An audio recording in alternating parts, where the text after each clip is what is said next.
In the vast windswept steppes of Mongolia, a legend was forged. Genghis Khan, once known as Temujin, rose not just as a conqueror but as a master strategist whose shadow stretched from the Yellow River to the Caspian Sea.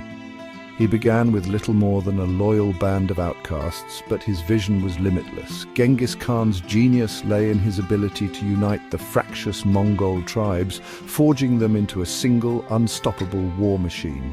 He demanded loyalty above all else, and he rewarded it with opportunity. The Mongol military was unlike any the world had ever seen. Horse archers moved with blistering speed, striking where the enemy was weakest, then vanishing like ghosts. Genghis organized his warriors into units of tens, hundreds, and thousands, each bound by strict discipline and a code of mutual support. He understood that terror could be a weapon as sharp as any blade. Before the walls of a city, Mongol envoys would offer terms: surrender and survive, resist and face annihilation. Word of the Mongols' ruthlessness spread faster than their armies, sowing panic and confusion ahead of every campaign. This was psychological warfare on a continental scale. But it wasn't just fear that fueled his empire. Genghis Khan was a system builder. He absorbed the skills of conquered peoples, employing Persian engineers, Chinese scribes, and steppe diplomats. He created a postal network that spanned the empire and demanded religious tolerance to bind his new subjects together. Nowhere was his strategic brilliance more evident than in the campaign against the Khwarezmian Empire. When the Shah of Khwarezm betrayed his trust, Genghis unleashed a whirlwind. City after city fell: Samarkand, Bukhara, Urgench.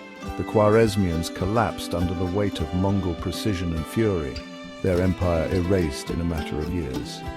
Yet even as he crushed the Khwarezmian heartland, Genghis Khan was setting his sights further.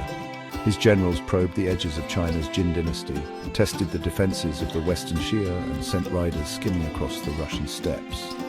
These were not random raids, they were calculated probes, mapping the world for future conquests. Every victory added to the Mongol legend. Yet Genghis Khan's true legacy was not only the destruction he wrought, but the structure he left behind.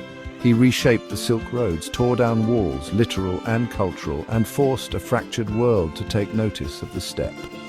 In the end, Genghis Khan was more than a destroyer. He was the architect of an empire that redrew the map of Eurasia, and his influence echoes through history long after the thunder of hooves faded from the steppes.